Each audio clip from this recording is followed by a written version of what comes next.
კიბოს დაავადების მქონე კარტოფილი, ცხენისა და ვირის ხორცის, საქონლის ხორცის ნაცვლად. რა ხდება სურსათის სამოხმარებლო ბაზარზე? სოფლის მეურნეობის სამინისტრო თურქეთიდან იმპორტირებული 25 ტონა კარტოფილის განადგურებას აპირებს. შემოწმების შედეგად უწყებამ ბაზრებში ცხენის და ვირის ხორცი აღმოაჩინა. რა საფრთხეს უქმნის ფალსიფიცირებული პროდუქცია, ადამიანების ჯანმრთელობას და კიდევ რა საშიშროებაზე საუბრობენ სურსათის ექსპერტები. მარიამ ცარელაშვილის სიუჟეტი. კიბოთი დაავადებული კარტოფილი ვიზუალურად ასე გამოიყურება. ამ დაავადების დადგენა მომხმარებლისთვის მხოლოდ შავი ლაქების მიხედვით შეუძლებელია. შესაბამისი დასკვნა ლაბორატორიამ დადო. ამის გამო თურქეთიდან იმპორტირებული 25 ტონა კარტოფილი განადგურებამდე სოფლის მეურნეობის სამინისტრომ ნავთლუღის ბაზრის საწყობში გადმოიტანა.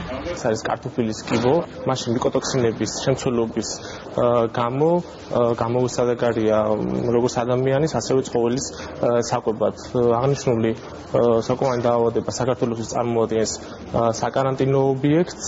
დაავადებული კარტოფილი სურსათის ეროვნულმა სააგენტომ თურქეთის საზღვარზე არაგეგმიური შემოწმების დროს აღმოაჩინა.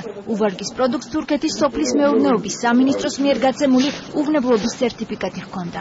ჩვენ უკვე მივმართეთ გაუგზავნეთ წერილი შეტყობინება თურქეთის რესპუბლიკის საელჩოს საქართველოში, რომ მათ აცნობონ შესაბამის ასე ვთქვათ, ავტორიზებულ უწყებას თურქეთში ამის საუბაზე.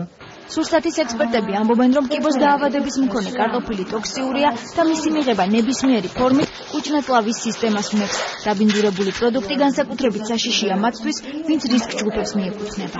შეიძლება გამოიწვიოს ინტოქსიკაცია, გააჩნია რა რაოდენობით იქნება მიღებული და ბავშვებში განსაკუთრებით შეიძლება მძიმე აშლილობები კუჭნაწლავის სისტემის და ცენტრალური ნერვული სისტემის დაზიანების თვალსაზრისით. სურსათის ექსპერტი ეთერ სარჯულაძე მომხმარებელს საეჭვე ნიშნების მქონე კარტოფილის ყიდვისას და შემდეგ მოხმარებისას სიფრთხილეს ურჩევს. სპეციალისტი იმასაც გვიხსნის, როგორ ამოვისმოთ დაავადებული პროდუქტი.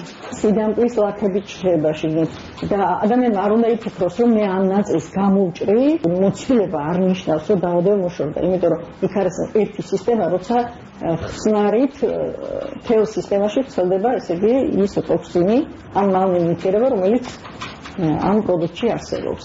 კიდევ ერთი პრობლემა, რომელზეც სოფლის მეურნეობის სამინისტრო საუბრობს ხორცს პროდუქტებშია.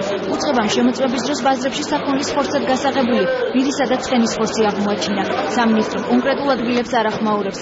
თბილისში მოქმედ ბაზრებში კი მსგავს ფაქტებს ეთქმის ყველა ყასაბი გამორიცხავს. ნუამბესთან ინტერვიუში ისინი თავად საუბრობენ, როგორ უნდა ამოისმოს მომხმარებელმა ვირისა და ცხენის ხორცი. ცხენის ხორცი გვალინეკანი აქვს საერთოდ და უფრო საქონელთან შედარებით უფრო მოწითალო ხორცია.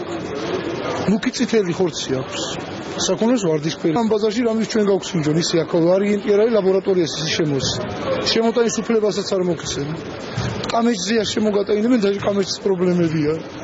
ექსპერტების რეკომენდაციით სოფლის მეურნეობის სამინისტრომ მაქსიმალურად უნდა გაამკაცროს კონტროლი ყველა სახის ადგილობრივ თუ იმპორტირებულ პროდუქტზე.